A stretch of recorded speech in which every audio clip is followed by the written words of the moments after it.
السلام عليكم ورحمة الله وبركاته. مساء الخير جميعا.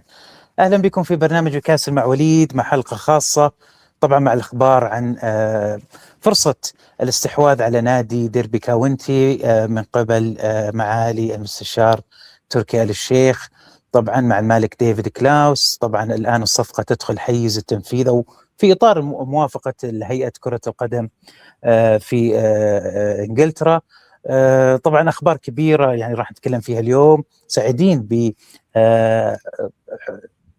ظهور معانا اليوم السيد لي كيرتس، طبعا من الصحفيين المرموقين في إنجلترا والمشجع طبعا لنادي ديربي كاونتي.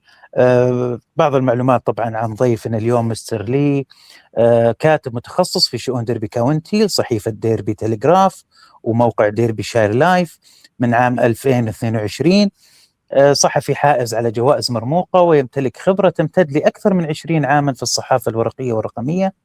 توج بجائزة أفضل صحفي رياضي إقليمي عام 2008 أثناء تغطيته نادي لينكولن سيتي. ترشح أيضا جوائز أفضل كاتب ومقال رياضي في منطقة طبعا الميدلاندز. طبعا منطقة الميدلاندز المنطقة اللي يكون فيها مدينة ديربي، طبعا هي تقريبا أو النادي اللي يكون بينهم دائما الكلاسيكو مع نوتنغهام مدينة تبعد تقريبا 22 كيلو عن ديربي. طبعا السيد لي انتقل بعد ذلك تغطية أخبار نوتس كاونتي في يناير 2014. نال إشادة واسعة النطاق بفضل تقاريره الاستقصائية المتميزة حول عملية الاستحواذ. طبعا أعتقد هنا المقصود فيها على نادي نيوكاسل في 2019. طبعا كان في محاولة للاستحواذ على نادي نيوكاسل قبل طبعا في صندوق الاستثمارات، تكلمنا فيها في حلقات سابقة.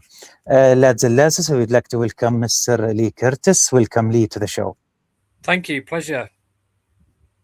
It's an honor to have you. Of course, you have you and Derby fans questions, as well. We have many questions. Hopefully, we could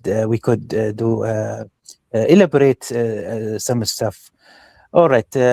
So, Mr. Leigh, if you have a question, of course, for us, we are hopefully happy to answer. Let's start first with Derby. Kind of season review.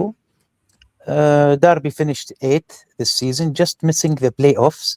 What kept Derby from that top 6? It's a very good question. I thought they were absolutely magnificent in the second half of the season. I would say a combination of things, really. I thought the injuries hit them really hard this year. I read somewhere this week that they suffered the most injuries in the league. And obviously the squad wasn't quite as deep as some of the other teams above them. I mean, that's the truth. You know, they missed Patrick Adjumang, who's been brilliant for them when he came in. He picked up an Achilles injury against Stoke. They've had long-term injuries to Max Johnston. Lewis Travis was missing for a chunk of the season. Jacob Vidal-Setterstrom, Sondre Langas. You know, these are big players for Derby. And they did brilliantly to actually navigate those and still be in a position to be challenging. But I think fundamentally, the teams in the top 6 just had that bit more quality and depth. And I think we'd noticed that in the games against the top 6. They gave very good accounts of themselves. They gave a good account of themselves against Southampton. I thought they should have beaten Hull City on the night, but they lost 4-2. And so it's that question of trying to get into a position where Derby have a squad in place that when players are tiring, that the manager can send on like for like. They're making progress on that, and I would expect to see more progress on that this summer. But I think fundamentally that was perhaps the major reason why they just couldn't break into the top 6. Fans were expected to be qualified or to be promoted to Premier League this season? No, they were not devastated? Really. No, not really. I mean, you have to bear in mind that Derby were a team this time last year had just come out of a massive relegation fight. So, you know, when John Eustace came in February, I think in March, there was 7 points adrift of safety at one stage. So when the season ended and they did a remarkable job of escaping relegation, and John Eustace has proven to be a terrific manager, a tremendous manager. The kind of the buzzwords that when we spoke to the club in the summer was they never really set a target. All they wanted to see was progress, and that was what we were getting back from people from behind the scenes. That it was about the long-term plan, which was once you survive the first season in the Championship, can you stabilise, and then can you go on to have success? So a bit like the 3S's, really. But the turnaround from this time last year, I don't think anybody anticipated that. I don't think anybody sat down in the summer and thought, wow, I think Derby could have a top 6 challenge. So they, what they did really was pretty Herculean, and a top 10 finish, despite all the injuries and the problems they had to deal with in that respect, it was a very good season. I think the fans really enjoyed it. I thought the reception they received after the game against Sheffield United, which they lost on the final day, and obviously Hull snuck into the top 6. I thought the reaction from the fans told you, and then told its own story in the fact that they were very proud of where the club has come from in such a short space of time. Now, it's obviously expectation is going to rise. They signed some very, very good players. Can they go on and have a similar transfer window again and try and break into that top 8 now as it is, because it's not the top 6 anymore? Yes, and I read in X platform that earlier this year, the fans were worried about getting relegated. So this is major success of staying close, staying in the Championship and close to the top 6. Yeah, absolutely. I think the way that they've progressed, I think is beyond everybody's expectations, really. I think the challenge for Derby is how do they go about breaking into that top 6? Can they finish higher than 8th? And for me, I think the squad still needs investment in key areas. I think the wide positions are going to be vitally important this summer. Patrick Adjumang's out until Christmas. What do they do with him? Do they bring in a striker to replace him in anticipation of him coming back until January? Because there's not really, apart from Carlton Morris, the only really authentic number 9 they've got is Lars Jørgen Salverson, and then beyond him, Dejan Brown, who had a loan spell at Port Vale, which really didn't work out as everybody might have hoped. So I think there are a lot of big questions going into the transfer window. And as we've seen, it's the teams who recruit the best are generally the ones who finish near the top. And I think, if you can give John Eustace the players that he craves, I think he's proven that already over the last year, that he will go very, very close, if not to pushing towards the top 2. I think he's a tremendous manager, vastly underrated at the level, done a tremendous job. And it's all about trying to give him the tools now to take the team one step further. Brilliant, Mr. Kiertz. Now, the major, the hot topic, the topic of the year. I don't know if we can call it a takeover or the big investment of His Excellency Mr. Turkey al-Sheikh. We want to know from you, as you are close to Derby, how is that start? For me, as Saudi, and I could speak about the Saudi fans. We know that Mr. Turkey very interested in English football. He tried before, or tried to be owner or getting investment on Southampton and Millwall, I think. Millwall, yeah, before. But he got some friends like, I believe, Jordan, the one in TalkSport. Oh, Jordan. Simon Jordan, yeah. He advised him about some club. I don't recall. He was always looking for interested club.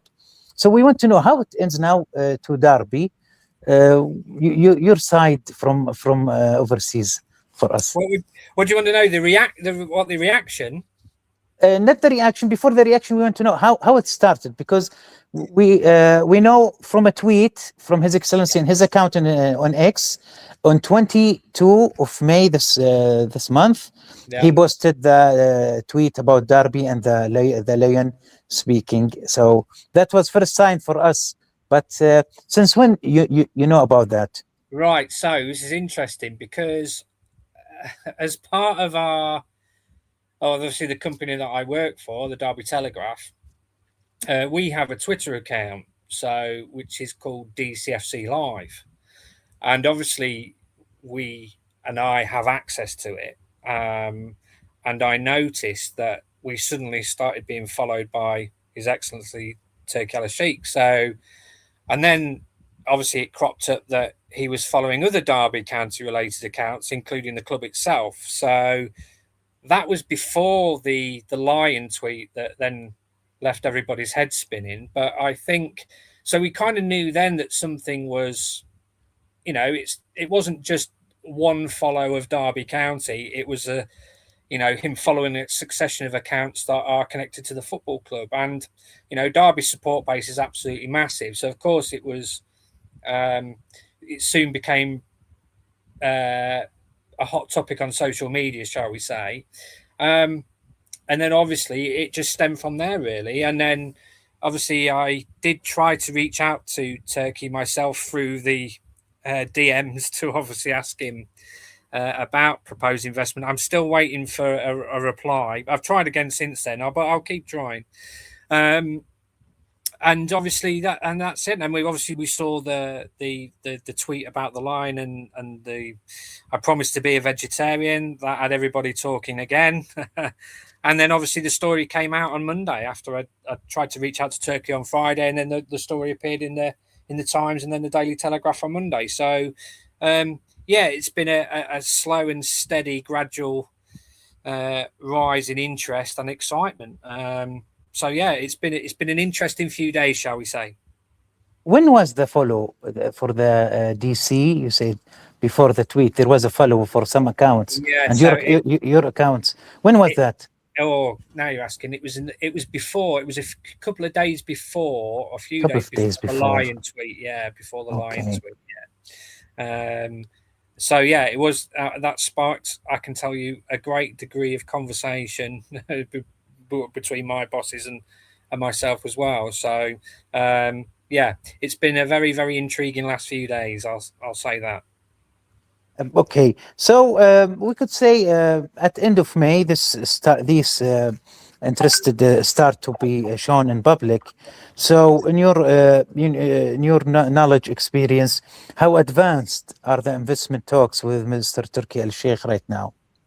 Well, all I know is that the club aren't commenting. The club have declined to comment. And I am aware that the Football League and the independent football regulator are aware of Turkey's interests. So it's just a waiting game now. I'm sure something will come out, I'd expect, in the next few days or however long the process is for this deal to be given the green light to go ahead, really. But that's where we are at the moment. That all I know is that the IFR and the Football League are aware of Turkey's interest. Have you tried, you and your fellow journalists, to talk to Mr. David Kalaus or take a comment? We've spoken to the football club, and the club. I mean, I get it. I mean, if there are top level talks, they're not going to. They're not going to want to tell me. So, it's not the first time that you try and then you get nowhere. I mean, I had it with Notts County when Notts County were taken over by some Danish businessmen, and you no comment all the way through until the deal is done, which I kind of get. I get, because anything can happen, and you don't want to admit to something maybe happening if it then doesn't, and you get everybody's hopes up and it doesn't come through. So, and you have to remember that Derby have been in this position before, so there is, as much as there are fans who are excited, there is a lot of caution, because there have been numerous stories with Derby in the past where people have been linked with the football club but have never seen the investment through. Like Eric Alonso is one example. Chris Kirchner obviously is probably one of the more notable tales of recent times. But there is excitement, but a little bit of caution as until I think Turkey's sat behind a press conference or sat at a press conference with a Derby shirt on. I think there'll be a few people not believing it'll happen till it happens. Of course, but for me, it seemed really a long way being covered. As long as all these followers and the tweets, didn't happen before, even with Millwall or Southampton. No, it was just talks in the media, but this is really official from His Excellency account. Okay, I want to ask you about David Klaus, but the reaction of the fans. I know they are cautious because they are worried that maybe it will not go through, but the reaction. A lot of excitement, I think. But I think there's also a realisation that, I mean, David Klaus, I know as we'll go on to speak about, has been a brilliant owner for Derby. I cannot speak highly enough of that man. In all my dealings as a journalist, I think he's by far the best owner I've ever had the pleasure of knowing. Very honourable man, very down to earth. And he's been a brilliant custodian for Derby. But I think the fans have perhaps realised that the problem with the Championship is that the financial, what you need to be competitive in the league seems to be stretching every year. So if I look at the Championship now, you've got the addition of Wrexham and Birmingham. You know, Wrexham have got plenty of millions backed by Ryan Reynolds and Robert Kelleher. You've got Knighthead Capital at Birmingham. You know, and then you've got the teams who come down from the Premier League. So you've got West Ham. You know, Wolves today have come down and they've just agreed a deal with Kieran Trippier, obviously, you'd know, because of the connections to Newcastle. And that's the sort of, that's what you're dealing with. And then you've got to factor in Southampton. I know obviously the Spygate issues stopped them from going up, and they obviously got kicked out of the playoffs, but they'll be strong again next season. So and these teams will spend vast sums of money. And David Klaus is a wealthy man and he's done it brilliantly, but there's only so much he can do. And I don't think it's fair for everybody to expect him to keep footing the bills when the gap, or when, you know, what it's needed to be financially competitive, keeps stretching all the time, because the man who ends up paying for it is David, and David's done more than enough. You know, he rescued the club out of administration. He bought the stadium. He's handled Derby with great dignity. Obviously, he's a fan as well, and he's been a breath of fresh air. So I think the fans are excited, but I think at the same time they appreciate that David does need help, or does need help with investment in terms of trying to get Derby to that next level of competition, which is obviously the Premier League. So, you know, there has been excitement. I think a lot of people would like to see David retain some kind of role at the football club for what he's done and what he's achieved, and the recognition of the work that he's done, because he's been brilliant. I read some information, and I tried to do some search about David Klaus himself, and as I understand, he's a pilot. He's a pilot, and I read something, but actually I don't know when exactly. Been said that he's Mr. David willing to sell maybe until 80%. He's willing to sell of the share as long as he stay as a chairman. Yeah. When was that?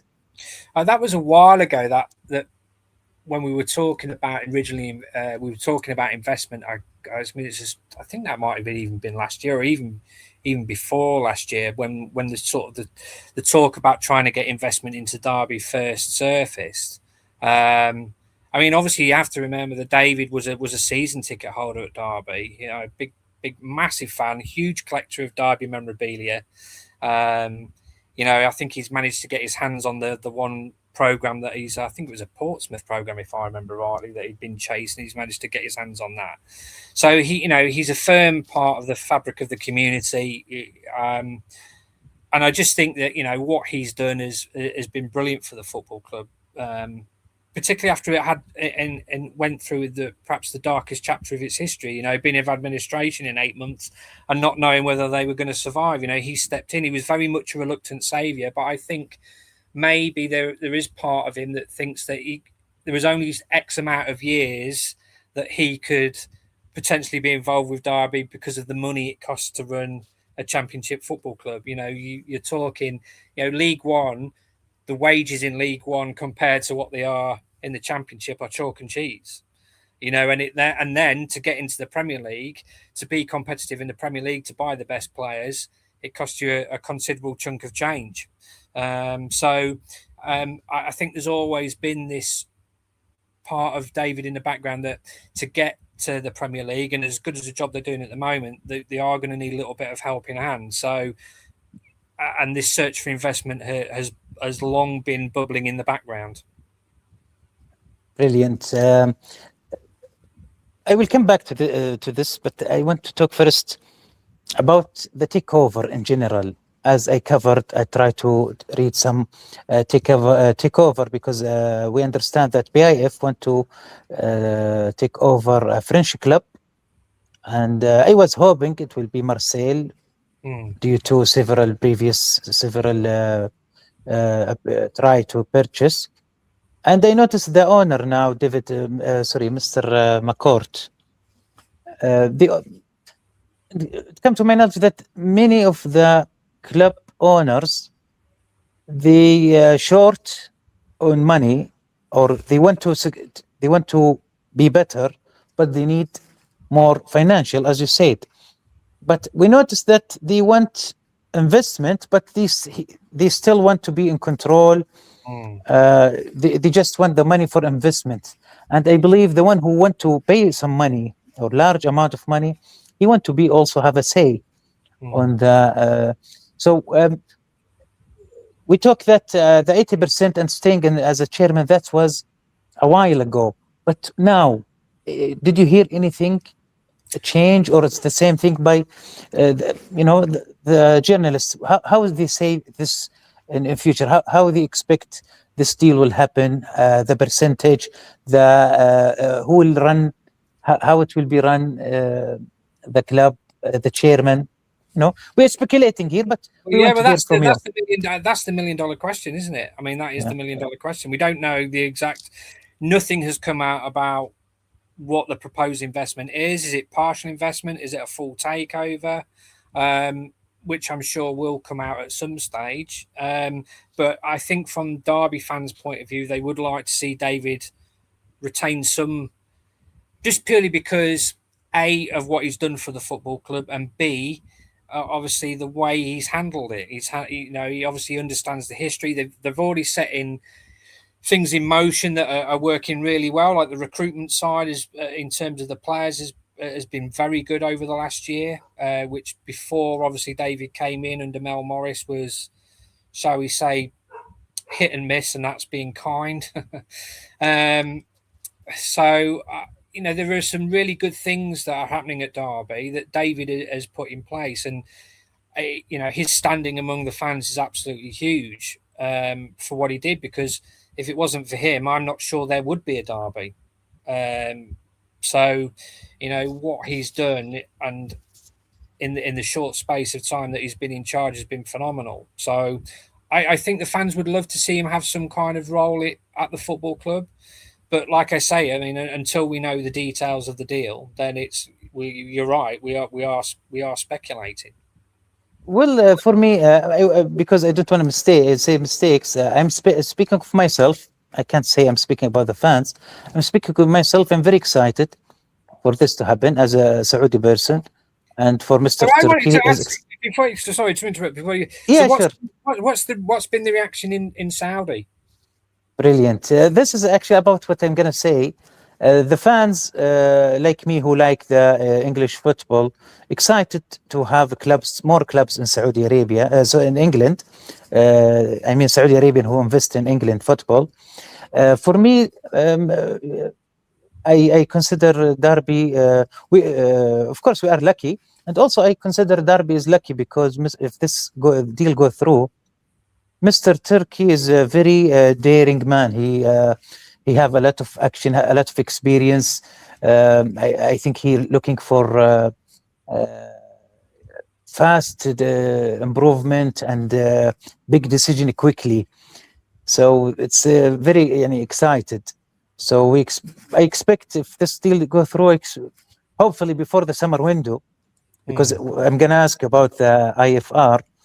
If this deal goes through before summer window closed, I believe Derby could be promoted to Premier League. So we're going to have a kind of a special Saudi Classico between Newcastle and Derby, hopefully. Why do you think Derby stands out for his excellency? Sorry, pardon me, I didn't understand. Why do you think Derby has captured Turkey's interest specifically? Because obviously he'd spoken to Bristol City, he'd obviously been linked with Millwall, and obviously Southampton as well.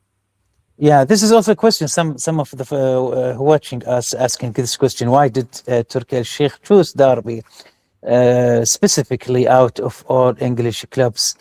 Well, that's hard also for me to answer, but I expect His Excellency looking for a great club in England who have all the glory. So it will be excited to back to the glory days. And also when I read about Derby, I noticed that Derby is one of the 12 teams. Yeah. The original founding members of the Football League, yeah. Yes, and this reason is enough, more than enough. So this is kind of old, and it's and we know it's 10th in all teams. Derby is number 10th in England, who is initiated in England, number 10th. So I believe this is one of the reasons. Of course, if you read more about David Close, of course you know more, but when I read, I think there is maybe they connect together. Maybe he finds some lookalike, or he can deal with Mr. David Close as he's have his love and passion for the club, and he saved the club because he liked the club. He didn't do it for the for the public or for the media. He do it out of his heart. Out of his heart, yeah. So I think this is maybe his personality. David Close connect with His Excellency. What else I could say? Maybe, of course, this matter. I believe it could be true because, as I said, Mr. Turkey says before Simon Jordan, he's my friend, and he have many sport friend, as he know. He do the boxing in London, and he's now number one the boxing fixator. Yeah, I'm not good in boxing, so yeah. So I'm assume he met so many people, and of course, what kind of a chat you expect happens? That everyone maybe give advice to Mr. Turkey, take this club, etc., etc. Take this club, etc., etc. So I think he did quite a search to find a club, and now here we are. Well, I mean, I've always thought. I mean, I've been covering Derby since May 2022, and I do think they're a club waiting for takeoff. Really, I mean, their support base is absolutely phenomenal. They take thousands away from home. I mean, their travelling numbers are outrageous, really, for a team in the Championship. It's regularly they could easily sell 5,000, 6,000 tickets if it's a big game. And I remember speaking to David specifically about this a while ago about what would happen if they did get promoted to the Premier League, because would there be room for expansion? Would there be room for expansion of the stadium? Because when they were promoted from League One in 23-24, for the last game against Carlisle, there were thousands of people who couldn't get tickets. So I do think that if Derby could get to the Premier League and they could expand the stadium, they would fill it. There's absolutely no two ways about that. They've got a terrific support base. And of course, they have a great rivalry with Nottingham Forest, just 12 miles down the road or whatever it is. So down the Brian Clough Way. So I can quite understand why somebody would be looking at Derby to invest, because they look at it. It's got an amazing training ground. Its stadium's Premier League ready. The training ground's Premier League ready. All that's missing is a Premier League team, really. And if I'm not wrong, I believe someone at BN Sports, some English sport presenter, I forget his name. I believe he advised maybe BIF before, that's a long time ago. He's a Derby fan, and he always talking about Derby. But I forget his name. Okay. IFR, the football regulatory. طبعا هيئة مستقلة حقت كرة القدم البريطانية. I read that it's first challenge for them. Is it new? This is something I don't understand really, because how it's new? They change it? Yeah, so basically what's happened is there's been a long line of football clubs that have basically, shall we say, overcommitted financially over the years, that have, some clubs have actually gone bust. You obviously had Bury went bust, went into liquidation. Obviously Derby were in administration. And there's been this process where they just think that football clubs need better protection from owners who perhaps say a lot, believe, like the Chris Kirchner one, for example. That would have, if Chris Kirchner had found the money, that deal would have gone through. A few months later, he ended up in prison. And that's probably a very good case study, I think, for when you're looking at IFR and what it's perhaps set up to do. But it's there to vet potential owners, look at the source of funding. Yeah, I think it's basically a much more considered and in-depth extension of what the Football League would do, really. So they obviously look at long-term resources, where the funding's coming from, fit and proper person, but just a bit more in depth, more answers sought after. And it's obviously got approved by the government.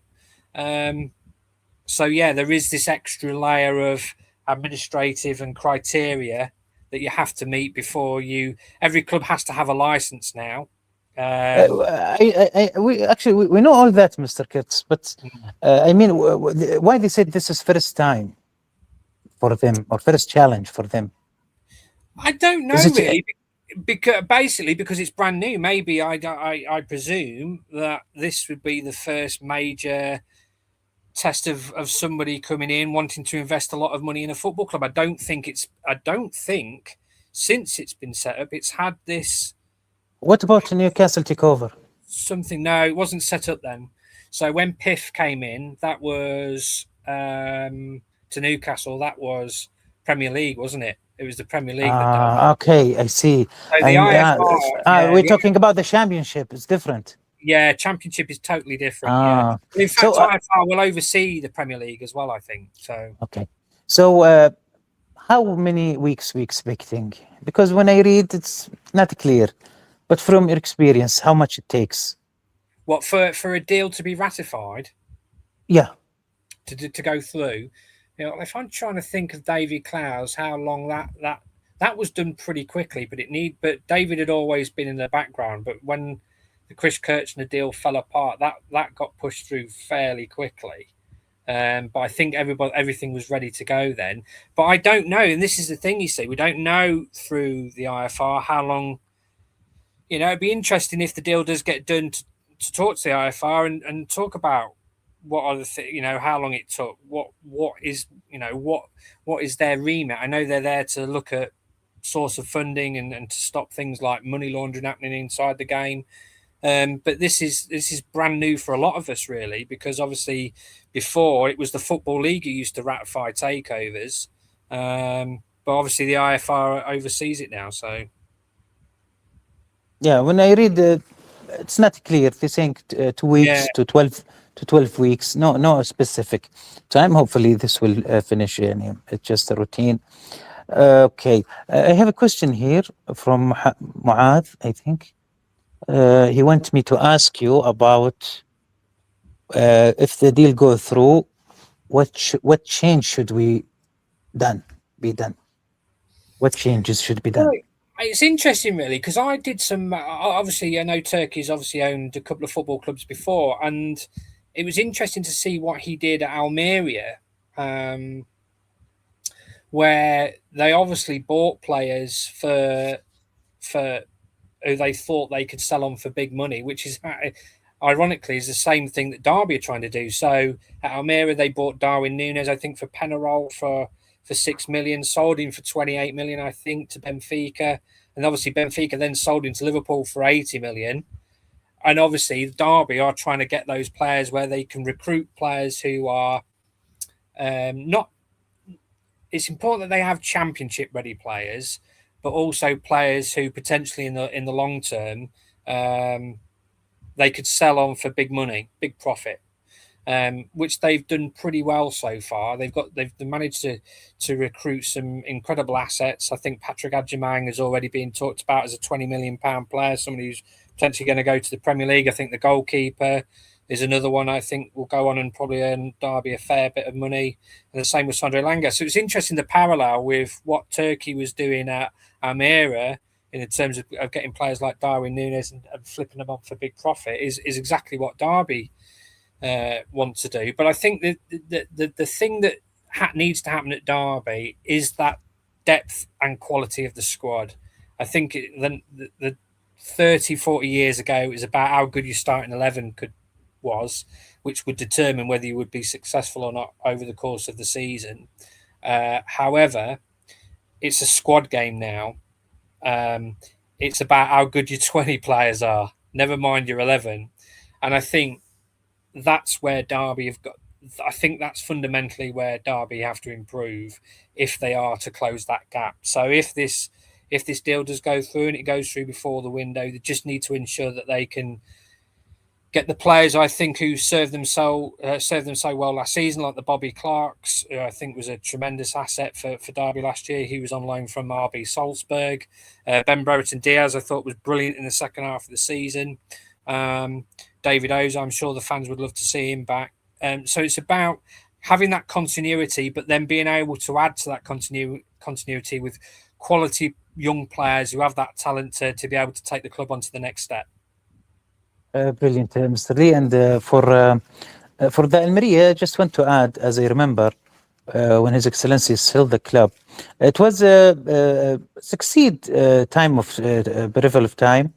The Almeria being promoted to Liga, and but I remember one of the major problem that I believe that what had been said in the media, the bureaucratic and the Spanish league was difficult, as His Excellency tried to, for 5 years, to get license for making a sport city center for the club, and it was difficult in getting this in 5 years. So I think they have problems in bureaucratic, as they mentioned by media. But for Derby and Premier League or Championship, everything. I follow the Premier League since I was 8 years old. Now I'm 40. So the English football is so authentic and so organized. So that's why we are very interested. Okay, the budget now. Let's say, and let's talk about now time. What expectation of the fans for the budget and the transfer window as now? Well, it's a very good question, because there's definitely room to spend this summer. I don't anticipate a lot of business happening early on. But fundamentally, the players that they want to bring back, such as your Bobby Clarks, are going to cost a bob or two. So it'll be interesting to see the kind of players. I mean, Derby what they have done well is they have invested in players from abroad. They've looked at players from Europe in particular. So Jacob Vidal Zetterstrom was a 1.4 million signing from Djurgården, which in today's market in the Championship is not a lot of money, I don't think. They bought Derry Merkin, I think, for 1.2 million. Again, very, in terms of what you see the Premier League clubs spend in terms of their transfer fees, it's nothing really in today's market. Oscar Fraulo came in January, was a £500,000 signing from Borussia Mönchengladbach. So they've done brilliantly in finding those players, but a lot of those players are, I would say, players who need to be part of the journey and have still got some development. What the club did was then they bought solid experienced Championship players such as Lewis Travis, Carlton Morris, who has been a brilliant signing. So they've sort of had this mix really of players coming into their peak years of their career, and they've been sort of joined by players who are experienced, know the league, and have proven to be very, very good players at the level, like Carlton Morris, for instance, who I think would have easily hit 20 goals before he had before he suffered an injury before Christmas. So I think this year, this summer for Derby, what they've got to do is more of the same, really. But it's the depth. That's the key thing, because they're going to be missing Adjimang until Christmas, and he scored 10 goals last season. If Carlton Morris was to pick up an injury, then the next in line is Lars Jørgen Salvesen, and he's found it, I think, very difficult to acclimatise to the league. So a lot of money is going to have to be focused on improving the first 11 and making sure that John Eustace has got that depth to sort of cope with any injury problems. But I think really, if Derby can limit the amount of injuries that they had compared to what they had last year, which were really terrible for a team that were vying for the top six, they seem to have rotten luck. Then I think they've got a great opportunity. But again, it's trying to do more of the same, trying to get those players who are going to fetch you perhaps a lot of money in the long run, but have that talent to help to where you want to get to from a sporting context, and then obviously be joined by players, solid Championship experience, who know the league inside out and can help those players develop and achieve what they want to on the pitch. Brilliant, Mr. Kiertz. Do you mind answering something about Newcastle? No, go ahead. No. Okay, someone asked about Newcastle, and maybe he think we're talking about Newcastle.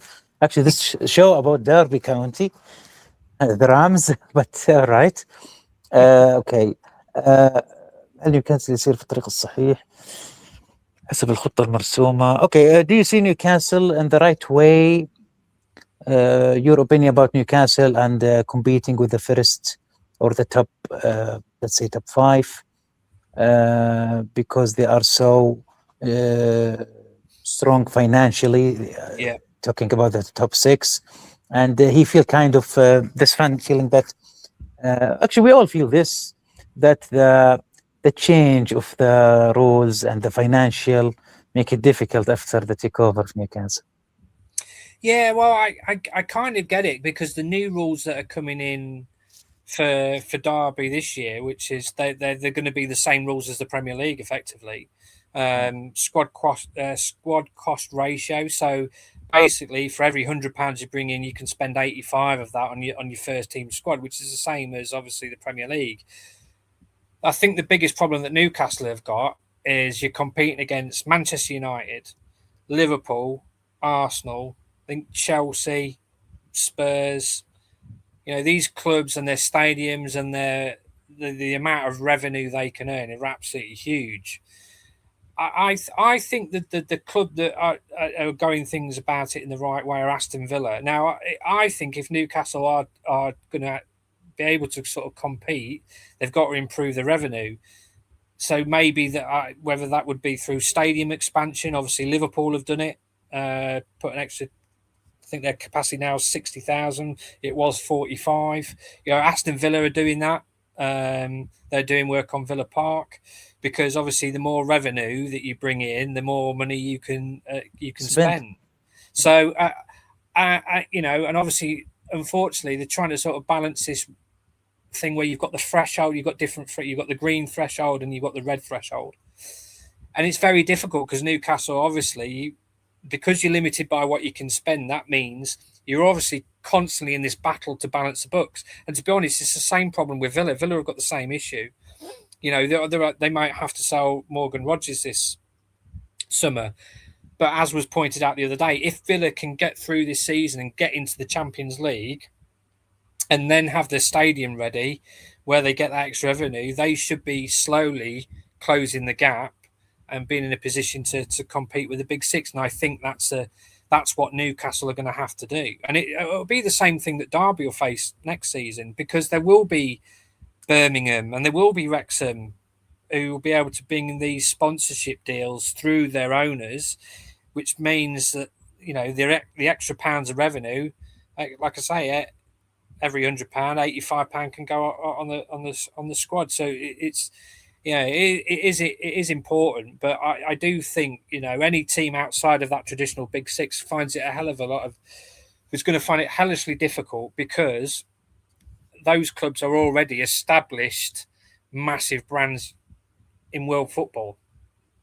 And the revenue problem now, the club should focus how to increase the revenue so we can spend. Yes, that's fundamentally it. Yeah, they should looking for different ways, not like traditional ways to get revenue. And this is hopefully find the best way to do that. Mr. Leigh, we closed the World Cup. We would like to hear your opinion about England luck. Since 1966.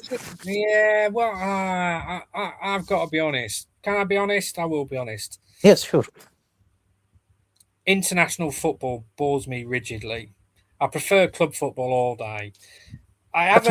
World Cup have a different. I do, because I don't think I've ever really loved an England team since Euro 96, and that's going back a long way. So even the golden generation, I didn't really. But Euro 96, I don't know, when you had Stuart Pearce, Steve McManaman, Alan Shearer, Teddy Sheringham, Terry Venables, you had Paul Gascoigne. There seemed to be a really good spirit about that England team.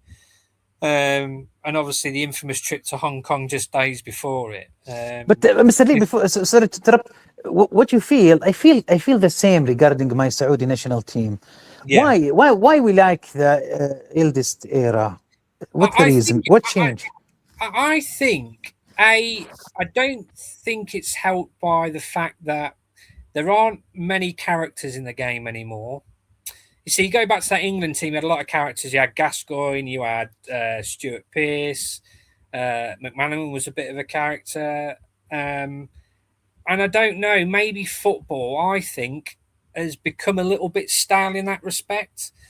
There's not many players who you can really relate to, and I understand that they're very well protected from the media these days. So I don't know. I mean, I didn't particularly enjoy the last World Cup watching England. In fact, I'm trying to think of the last World Cup I did truly enjoy. Maybe 2002, I think, when England got close, didn't they? And then they got beaten by Brazil. I think that was 2002. So no, I mean, I'll watch it, but even when they got to the Euro final, I was a bit. I just find the football just not very entertaining. I think, not comparing to the maybe the clubs football are more interested becoming. Yeah, I think the club football is played with such intensity and such passion, and the atmospheres are great. And maybe FIFA days as well. FIFA days, friendlies, and just kind of unnecessary champions. They are like I think so, Aloid.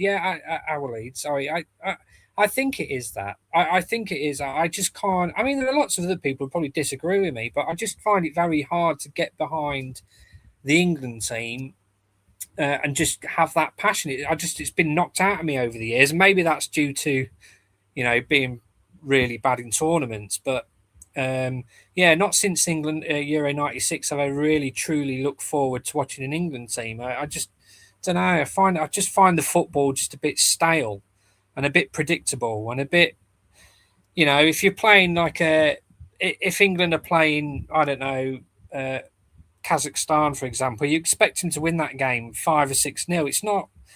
Doesn't feel like there's much jeopardy, I think. And I kind of love the English game, the club football side of it, because of the rivalries, because of the passion, the tempo of the games.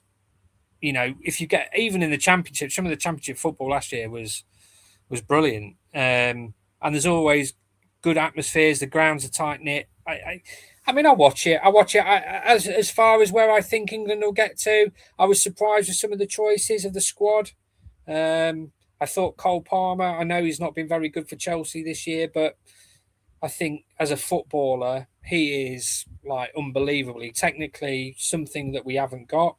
I can't really understand the reasons for taking Jordan Henderson, as much as I know that Thomas Tuchel likes good characters, but I don't know. I just think, yeah, I'd be interested to see how it all pans out. But I think France are the favourites for me. I think France have got a very good squad. Although we still want your expectation for England.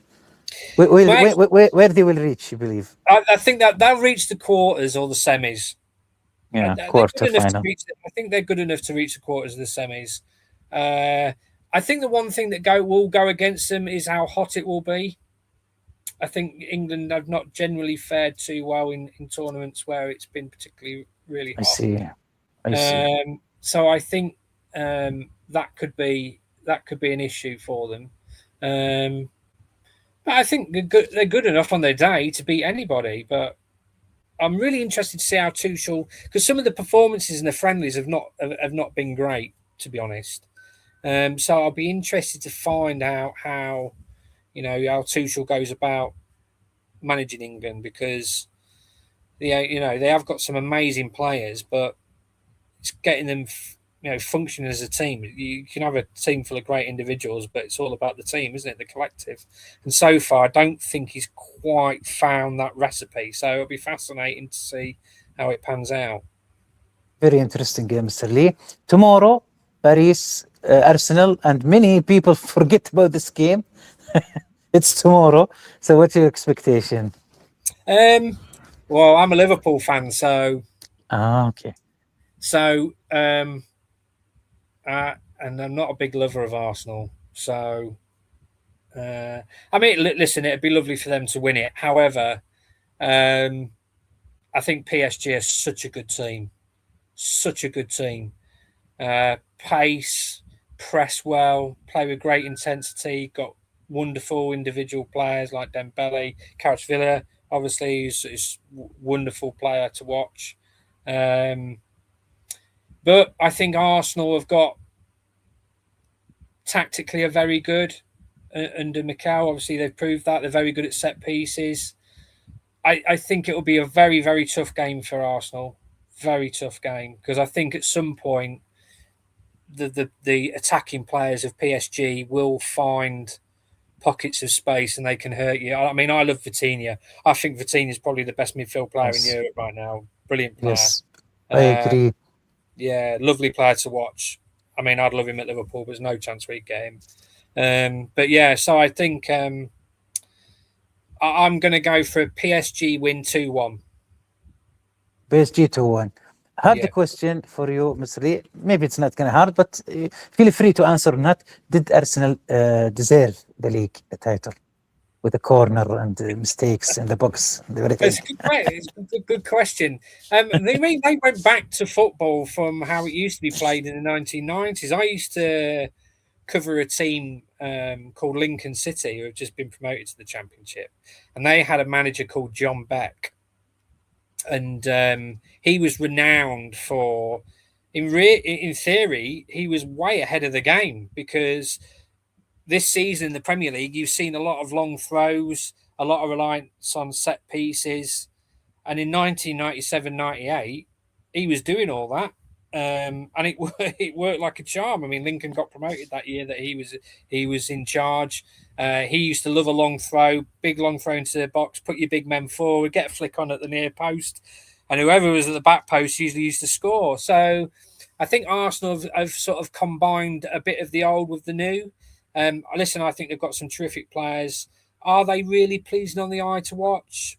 Not really, but I think it's been a bad league this year. I mean, when Klopp and Pep were at their peak of their powers, it was those two teams were streets ahead of this Arsenal team, I think.